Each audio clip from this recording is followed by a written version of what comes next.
Robbie, a couple of days on from the Stevenage game, are you still wondering how on earth we didn't win that one? Yeah, I watched the game back.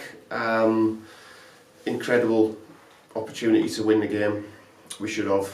But as I said to the players after the match, we're doing a lot of things right. I felt we played well. But you've got to take that frustration and bottle it and use it for the weekend now and try and get a positive result there. I like the fact that our expected goals was nearly touching 5, which I believe is the highest of any team in any division all year.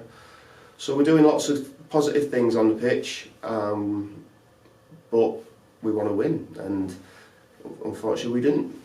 Was that first half up there with one of the sort of better performances we've had this season, would you say? I thought we were excellent. I thought we were really good, even second half, although we didn't have the same intensity and quality as the first. I thought we were creating opportunities. I think of Josh's header, good save, Corey's chance, which he should hit the target.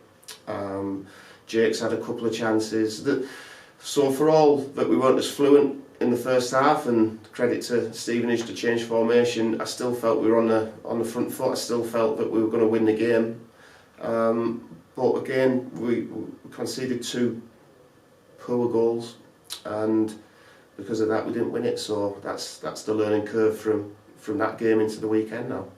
Going forward, I'd imagine you're looking for us to be a bit more clinical to try and take those opportunities when they come. 100%. We've created more chances than anybody else in our league. So, and that's not a slight on the forwards. Whoever the chances drop to, midfielders, or whether it's from set plays, we've got to start contributing goals from all over the pitch. So, it'd be more worrying if we weren't doing that. I would say, I think that's an obvious statement, but be lovely to come away from a game having taken all those chances and be comfortable in it.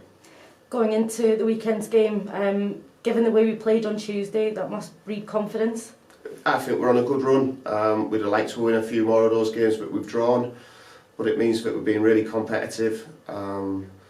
Nearly every team we play against comes off the pitch saying what a good team we are, which is nice. You get a pat on the back, but you don't get the 3 points. And I'd take an ugly win all day long, but we're doing lots of things good on the pitch. The players are playing to a decent level, but we keep pushing them to get better. And like I say, if we can build on what we've been doing, use the frustration of not winning on Tuesday night into the weekend, then it gives us a really good opportunity.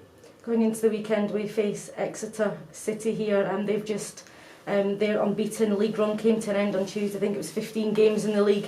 They'd been unbeaten coming into the weekend's fixture. Another tough opponent, but you see that ahead of every game. Yeah, genuinely anybody can beat anyone in this division. I think that's been proven. So they're coming off a defeat, but after 15 unbeaten, what are we, 7, 8, 9 games unbeaten in the league? So it shows we're not a million miles away, but we're expecting a difficult game. Without a doubt they'll come up here expecting a difficult game as well. So we've got to make sure that we're focused, physically and mentally prepared to give them that. So that's where we're at. Yeah, because they're flying high as well, given that unbeaten on the second in the table. So obviously a tough afternoon, as I say. But given the way we are, you say 7 games unbeaten ourselves in the league, we must be really looking forward to it. We are, yeah. I mean, we go into every game looking forward to the match. It'd been nice to come on the back of a win. We didn't. So if we win at the weekend, it'll finish off not a bad week for us. So there's a lot of hard work to do from now till then.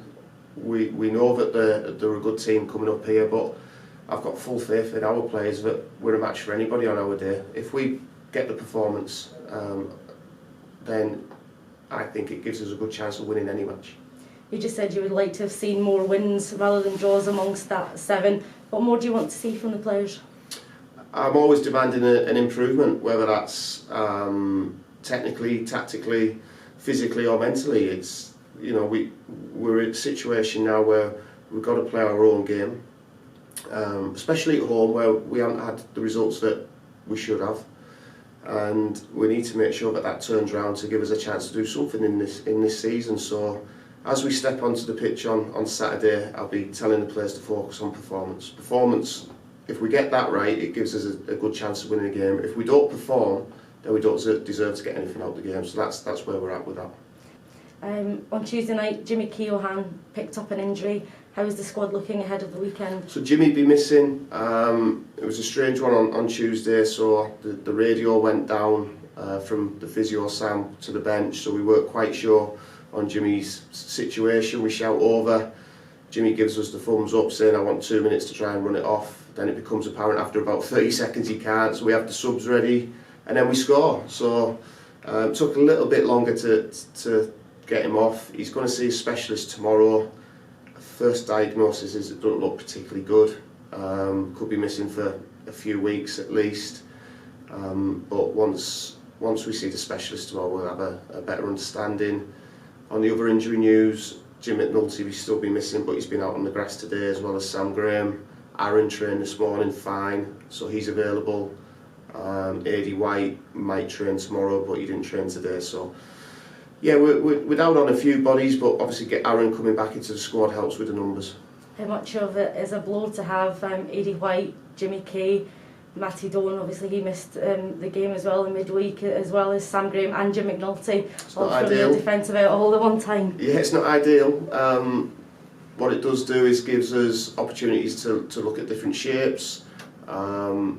Saying that, Matty Doan did train today, sorry I forgot about Matty. He's not been well, nothing to do with COVID thankfully, just a bug that's going around, so we'll have to assess him. But yeah, it's difficult when you get so many injuries in one position, and it was at the start of the season a position where we had a lot of strength in depth, so these things happen, you roll with the punches. If it's somebody else to play there, it's up to them to make a claim for this shirt moving forward.